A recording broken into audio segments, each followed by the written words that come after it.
Today, I have to tell you, it was very interesting because I said, wow, what a great victory. But then somebody ran up to the stage all dressed up nicely. He wanted it to be his presidential launch speech, his final competitor, Nikki Haley, having graciously bowed out.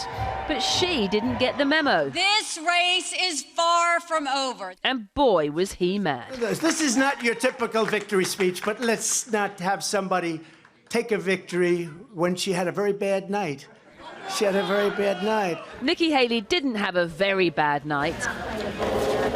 She took 43% of the vote in New Hampshire. Is already registered? It's just that Donald Trump took more, over 50%. And Haley's camp had predicted a big win here, one that would give her crucial momentum headed into the next primary race in her home state of South Carolina. Well, I'm a fighter. But because it wasn't a huge loss either, she's decided to stay the course. We still have a ways to go, but we keep moving up. And the next one is my sweet state of South Carolina. Back at Trump HQ, the standard assortment of MAGAs, misfits, all of New Hampshire, and minions were in attendance. They arguably rightly claiming that Trump's 11-point lead over Haley makes him the winner, as he was at pains to point out again. I said, what's she doing? We won. And again. I find in life you can't let people get away with bullshit, okay? You can't. You just can't do that. She didn't win, she lost, and you know... That's rich coming from a man being prosecuted for allegedly attempting to subvert the results of the 2020 election. Let's get that party started. Not that any of his acolytes would remind him of that. I just love you. No, that's... Especially not Tim Scott, the South Carolina senator who not long ago was running against Donald Trump, now conspicuously lining himself up for the vice president slot. Can we have a reaction to Donald Trump's win tonight, please? Still time to go. We're excited about where we are, but there's still more votes to count, and frankly, we're heading to South Carolina. It's good news. And Nikki Haley's just said that she's staying in the race. What's your reaction to that? See her in South Carolina. You didn't give her your endorsement, did you? You gave it to Donald Trump instead. Hey, how are you? No answer to that. But one by one, the Republicans are falling in line behind Trump, as did voters in the Granite State. Thanks for voting today. And if our unofficial exit poll from earlier in the day was any indicator, it was clear the direction in which they were headed. Can I just ask you who you voted for? I voted for Donald J. Trump. Trump? Nikki Haley. I voted for Trump. Trump. Trump. The bad news for Nikki Haley is she won just a quarter of registered Republican voters here, which means the majority of her support came from independents and even some Democrats who registered as independents just to vote for her to keep Trump out. But if that pattern continues, it's not necessarily good for her because many states don't allow independents to vote in their primary races, which will make it nigh on impossible for Haley to win. That's good for Trump, of course, in these Republican races, but that doesn't necessarily bode well for him in a general election. If independents act the same way, they could well vote for Joe Biden, despite him being hugely unpopular, just to keep Trump out of the White House. Thank you for the love, New Hampshire. We're going home to South Carolina. So Nikki Haley's moving on to her home state, where she's hoping it's a slam dunk in the primary race. But even there, Donald Trump is a stonking 30 points ahead. So she may be smiling now, but for how much longer? OK, first, the veteran pollster and political strategist Frank Lance. He joins me now live. Frank, it's good to have you back on the programme. Is there any point in Nikki Haley carrying on? Well, there is, for two reasons. Number one, she draws independents and moderates and people that don't normally vote Republican.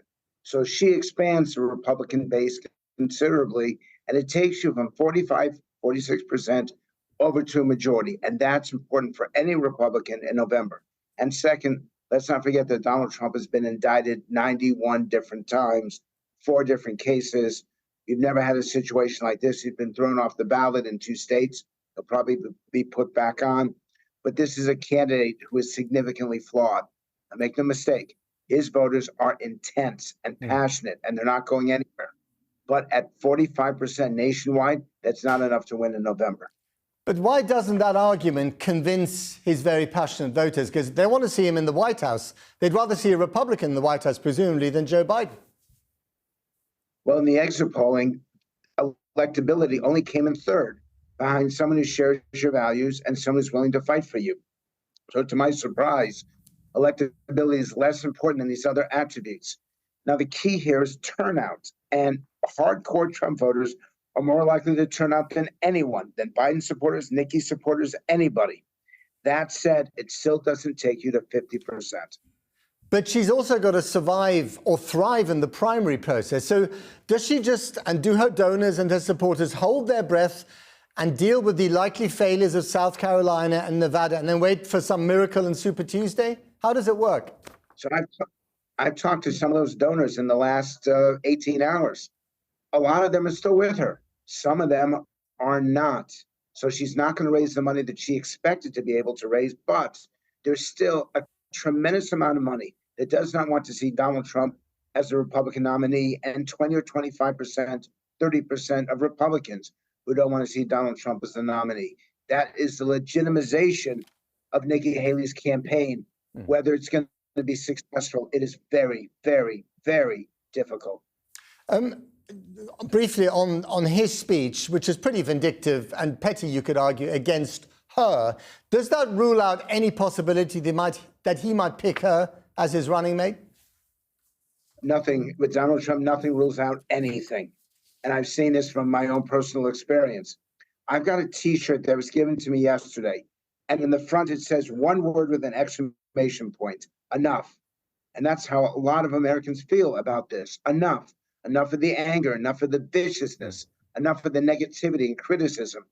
That said, Donald Trump is just one state away from winning this nomination. Okay. One more very briefly. What does it say about the state of America that the grand old party of Abraham Lincoln can probably nominate a bloke who's going to spend half his time in court and half his time on the campaign trail and might be a convict by the end of the year? Well, I see that there's a flag sitting behind me. What does it say about America that we're likely to nominate someone who is beyond their best years on the Democratic side, and that you have to expect Joe Biden to be there until 86 years of age? And we know how he is right now. I think the American political process is broken. I think the democracy is hurting, and your point is well taken. I'm afraid for the next 10 months. Okay, Frank Luntz, thank you very much indeed. Well, joining me now is the Democratic pollster and political strategist, Simon Rosenberg, who is in Washington, D.C. Simon, it's good to have you back on the program. Is Joe Biden quietly delighted tonight that he will probably be facing Donald Trump, the man he thinks he can beat? I don't think we ever thought we would face anybody else. And I think, as Frank said, I mean, we are really in uncharted waters here. Donald Trump is the most unfit person in American history to run for the presidency. And, you know, the 91 indictments, the fact that a jury of his peers found that he raped a woman in a department store dressing room.